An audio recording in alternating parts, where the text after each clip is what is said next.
Venezuela میں امریکی کارروائی پر نہ صرف دنیا بھر بلکہ امریکہ کے اندر سے بھی ملا جلا رد عمل آ رہا ہے۔ سیکورٹی کونسل کے اجلاس کے دوران امریکی نمائندے کا کہنا تھا کہ اس کو ایک فوجی کارروائی کے طور پر نہیں بلکہ قانون نافذ کرنے والوں کی ایک کارروائی کے طور پر دیکھنا چاہیے۔ ایمبیسڈر مائیکل والٹز کا کہنا تھا کہ نکولس مدورو 2024 کے ایک متنازع الیکشن کے بعد اقتدار پر قابض ہوئے اور اس آپریشن کا مقصد خطے میں نارکوٹکس کی سپلائی کے خلاف کارروائی کرنا تھا تاکہ امریکہ اور علاقائی ممالک کو محفوظ بنایا جا سکے۔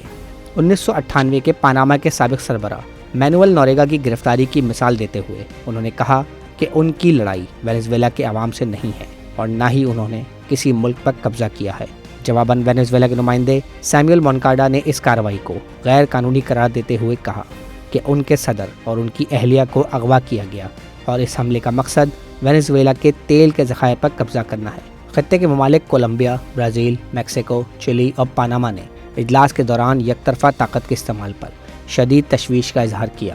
اور کہا کہ یہ خطہ امن کا خطہ ہے اور کوئی بھی یک طرفہ کارروائی ویسٹرن ہیمسفیئر میں حالات کو خراب کر سکتی ہے جس سے لاکھوں لوگ نقل مکانی پر مجبور ہو جائیں گے۔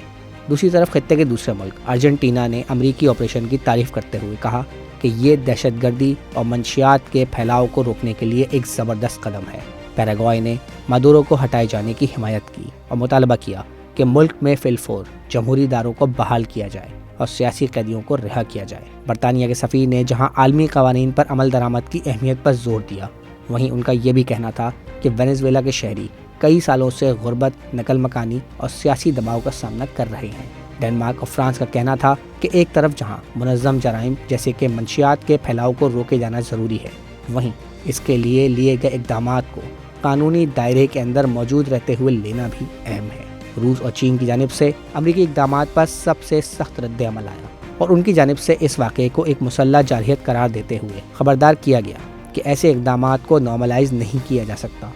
اس موقف کی کئی دیگر ممالک خصوصاً جنوبی افریقہ، پاکستان، ایران اور یوگنڈا نے بھی حمایت کی اور کہا کہ قوانین کا مخصوص انداز میں استعمال دنیا میں نافذ سیکیورٹی سسٹم کو خطرے میں ڈال سکتا ہے۔ چین اور روس کی جانب سے پریزیڈنٹ مادورو اور ان کی اہلیہ کی فی الفور رہائی کا بھی مطالبہ کیا گیا اور کہا گیا کہ موجودہ صورتحال یہ طے کرے گی کہ کیا اقوام متحدہ کا چارٹر تمام ممالک پر یکساں نافذ ہوتا ہے یا نہیں۔ صدر ٹرمپ کو ملک کے اندر سے بھی اس حملے پر مزاحمت کا سامنا ہے، جہاں امریکی سینیٹر چک شومر رواں ہفتے ان کی جنگ کے حوالے سے طاقت کو کم کرنے کے لیے ایک بل لانا چاہتے ہیں تاکہ صدر کانگریس کی مرضی کے بغیر وینزویلا پر مزید حملے نہ کر سکیں۔